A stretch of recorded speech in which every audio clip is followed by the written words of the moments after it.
Assalamualaikum warahmatullahi wabarakatuh. Selamat pagi anak-anak. Bagaimana kabarnya hari ini? Semoga anak-anak kelas 6 selalu diberikan kesehatan oleh Allah Subhanahu wa taala. Amin. Ya, pada pembelajaran sebelumnya kita sudah belajar mengenai penjumlahan dan pengurangan pada bilangan bulat ya. Hari ini kita akan belajar perkalian ya, perkalian bilangan bulat. Nah, kalian perhatikan di sini ada kegiatan pengamatan. Perhatikan gambar dan bacaan berikut dengan cermat ya. Di sini ada gambar buah apel di dalam kemasan ya. Satu kemasan ini isinya 15 buah apel. Nah, dan di sini terdapat 4 kemasan ya. Sekarang kalian perhatikan bacaannya. Di toko buah menjual buah apel dalam bentuk kemasan ya. Setiap kemasan itu berisi 15 buah apel.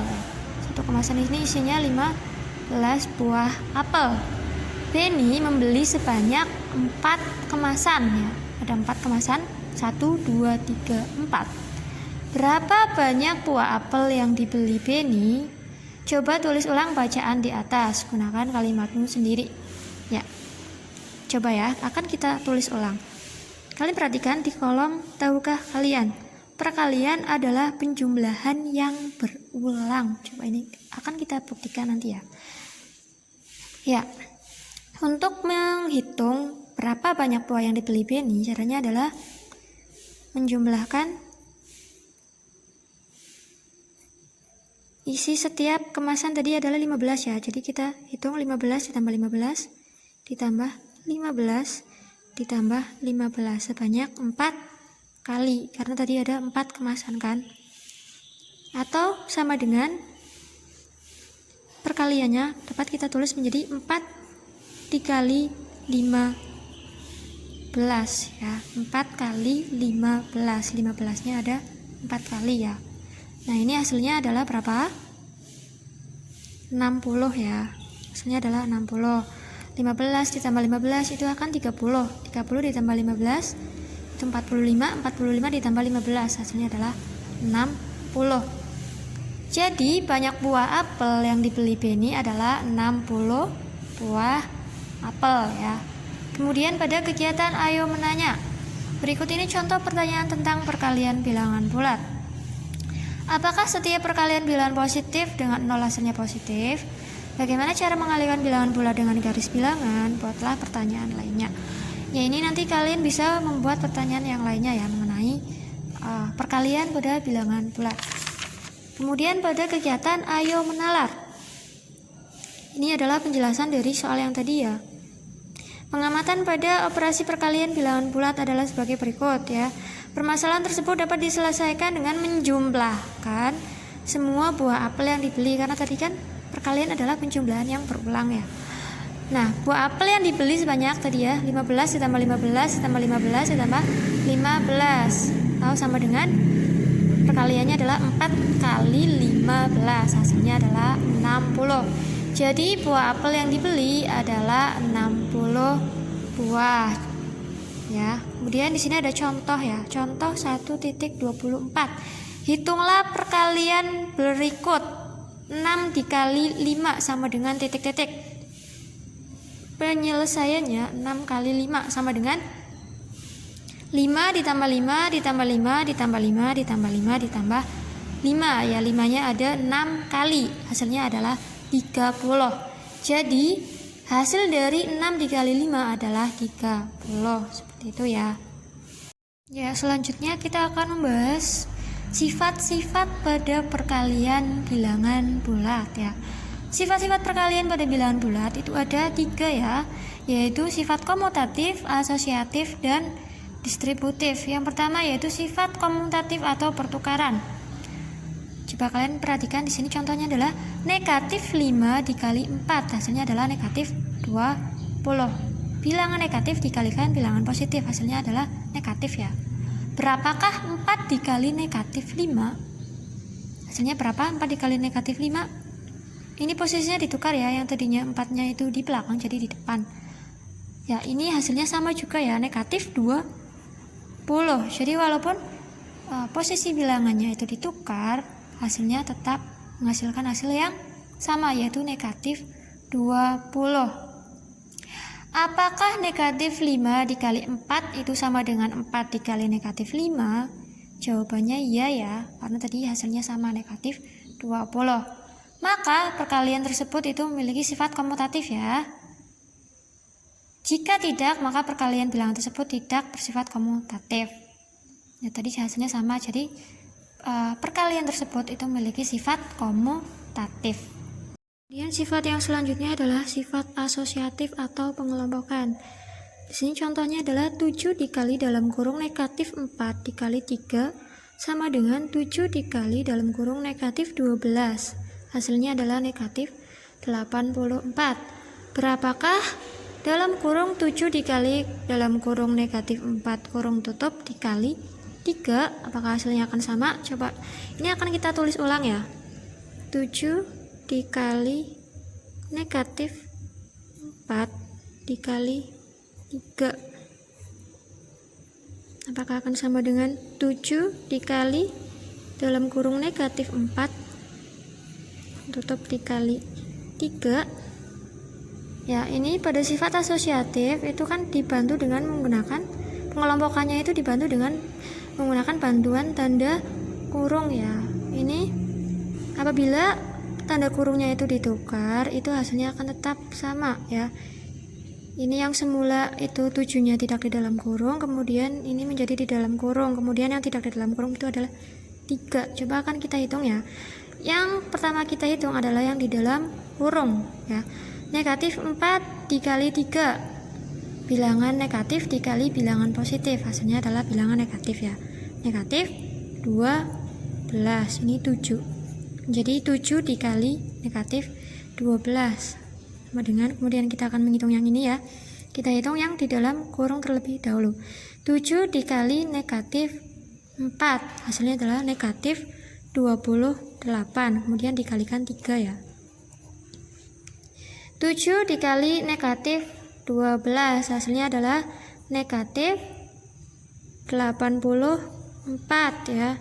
Kemudian yang ini negatif 28 dikali 3, hasilnya juga sama ya, negatif 84. Nah, apakah 7 dikali dalam kurung negatif 4 dikali 3 sama dengan dalam kurung 7 dikali negatif 4 dikali 3?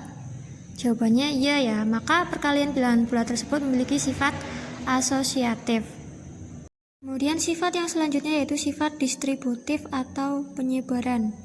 Di sini contohnya adalah 7 dikali dalam kurung negatif 5 ditambah 6 kurung tutup sama dengan 7 dikali 1. Hasilnya adalah 7.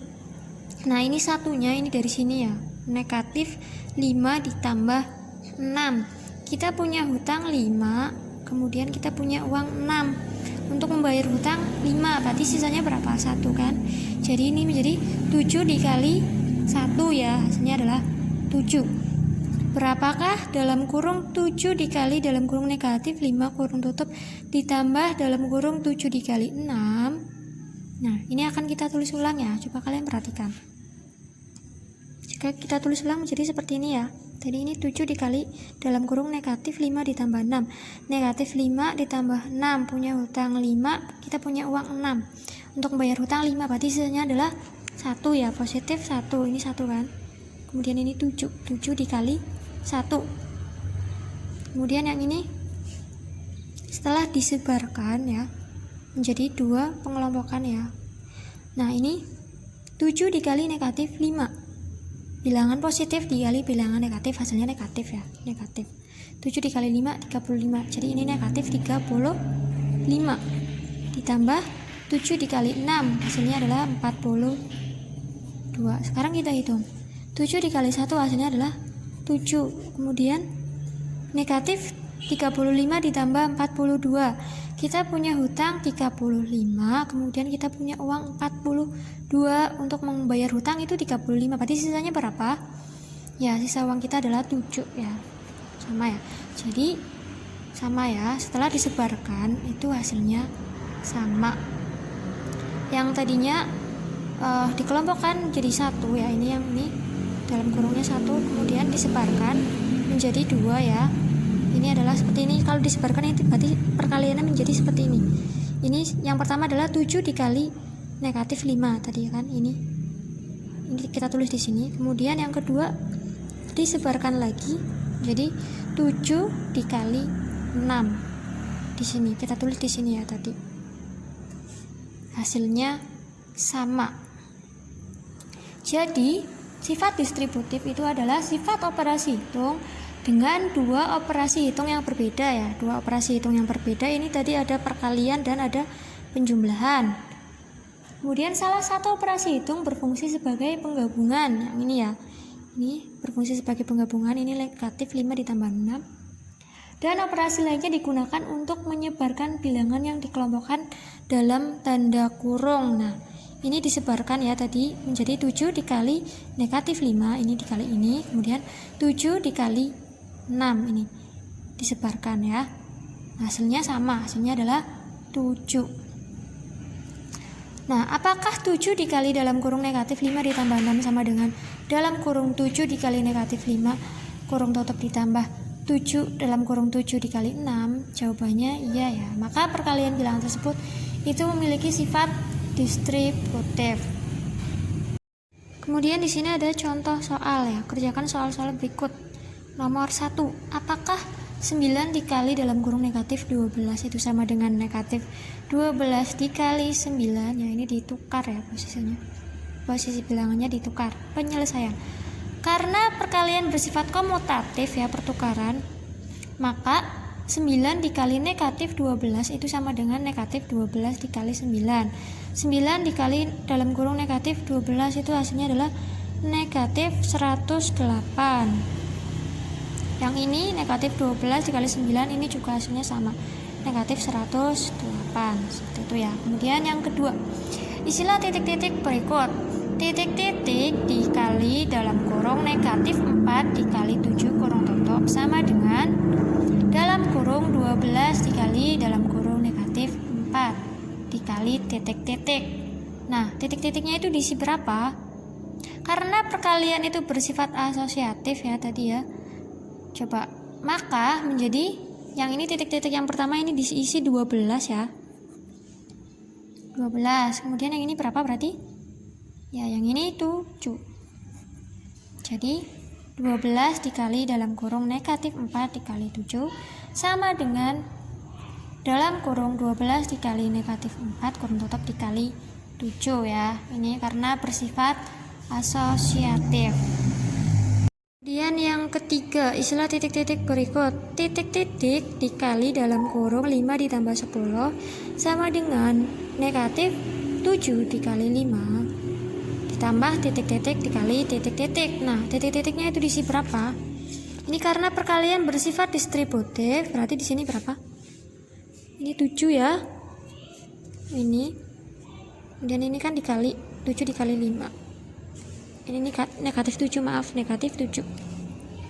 Negatif 7 dikali 5 ini kan ditulis di sini, disebarkan menjadi 2. Kemudian ini dikali lagi ya, negatif 7-nya dikali 10. Ya, berarti di sini adalah negatif 7 dikali 10. Seperti ini ya. Negatif 7 dikali dalam kurung 5 ditambah 10 sama dengan dalam kurung negatif 7 dikali 5 ditambah dalam kurung negatif 7 dikali 10. Ini setelah disebarkan ya. Jadi hasilnya nanti sama.